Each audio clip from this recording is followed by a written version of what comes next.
Hi guys! Okay.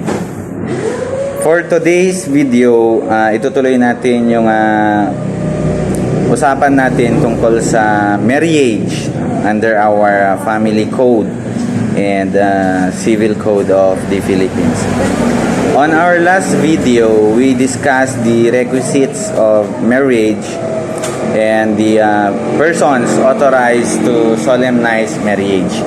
On our discussion on our previous videos, sa last na uploaded before this video, was that marriages between two Filipinos, two Filipinos contracting marriages. There is a question when there is a mixed marriage wherein one contracting party is a Filipino and the other contracting party is a foreigner. So, as I said in our last video, that when you are a Filipino, your national law will follow you wherever you are, even though you are living abroad or sojourning abroad, your national law, as long as you are a Filipino citizen, follows you. That is the nationality rule under Article 15 of our Civil Code. Under Article 15 of our Civil Code, it provides that laws relating to family rights and duties or to the status, condition, and legal capacity of persons are binding upon citizens of the Philippines even though living abroad. Yan ang nationality principle embodied in our Article 15 of the new Civil Code. Now, the question is, what if the marriage is a mixed marriage? Meaning to say, foreigner yung isa, Filipino yung isa. When you say Filipino, either the male is a Filipino or the female is a Filipino citizen. And the marriage is celebrated outside the Philippines. Marriage, if celebrated in the Philippines, is treated as a special contract, and the contracting parties are bound to comply with all the laws of the Philippines. The Philippines adheres to nationality principle, hence under Article 15 of the Civil Code, states that laws relating to family rights and duties or to status, condition, and legal capacity of persons are binding upon citizens of the Philippines even though living abroad. Marriage is celebrated by a Filipino and a foreigner abroad is governed by the laws of the country where the marriages was celebrated. That is the concept of lex loci celebrationis. When you say lex loci celebrationis, it literally means that the governing law is the law of the place of the celebration. Except when the marriage is highly immoral. Because under our civil code, when it is against public morals, against public policy, hindi siya pwede. So except when the marriage is highly immoral, such as bigamous marriages and universally considered as against the law, such as incestuous marriages under Article 37 and 30 new Civil Code or the Family Code. Those are not valid with respect to the marriages celebrated abroad. Those marriages are not valid in the Philippines because it contradicts the civil code of the Philippines. Kasi there will always be factors to consider, or there will be two aspects to consider as to the validity of the marriage. When it comes to validity of marriages, first you look unto the intrinsic validity of marriage.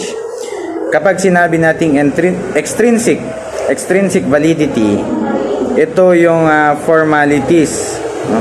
The formalities to be done in celebrating a marriage.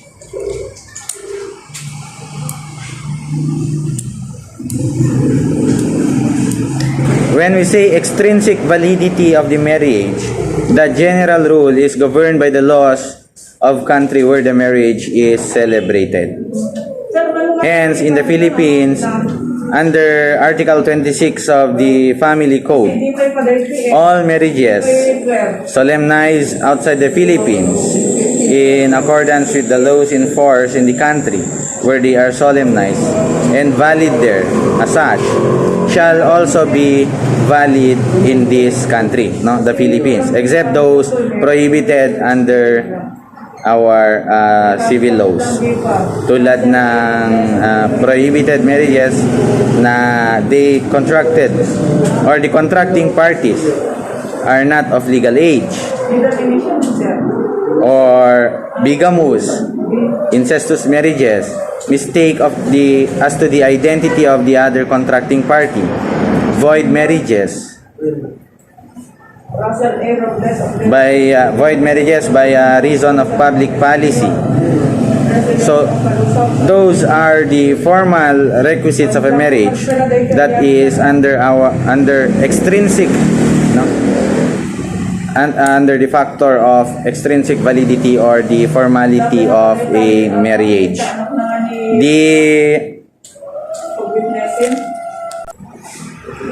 intrinsic validity of the marriage on one hand is governed by the national laws of the parties, the essential requisites.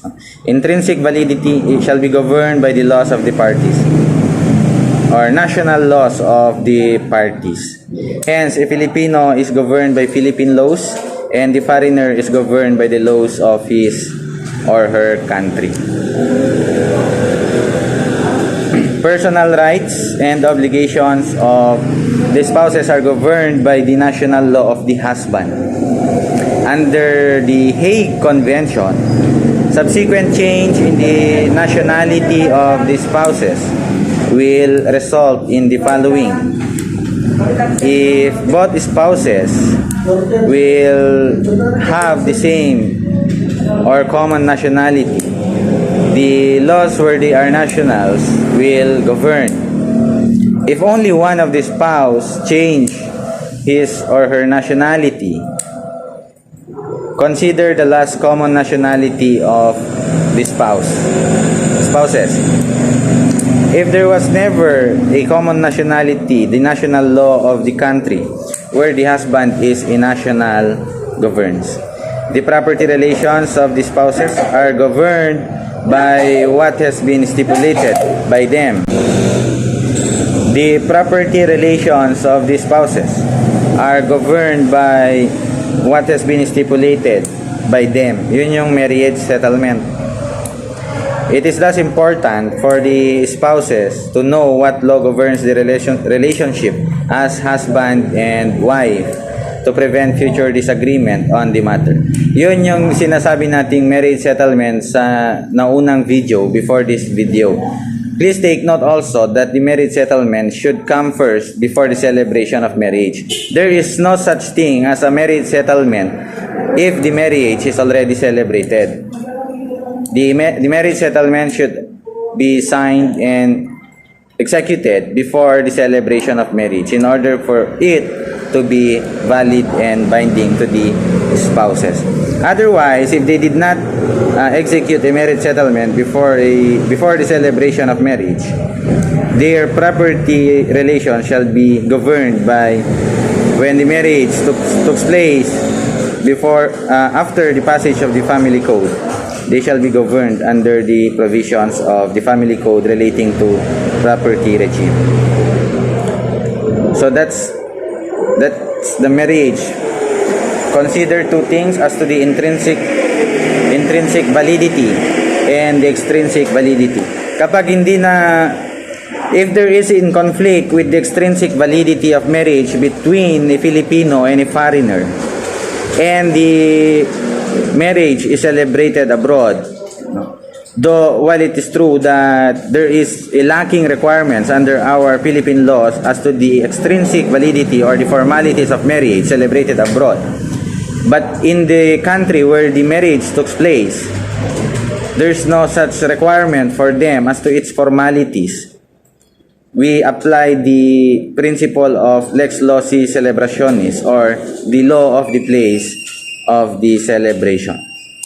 Magkakaproblema lang po tayo when it comes to the intrinsic validity. If there is an issue onto the intrinsic validity, just like for example, the capacity of the contracting party to marry. For example, underage.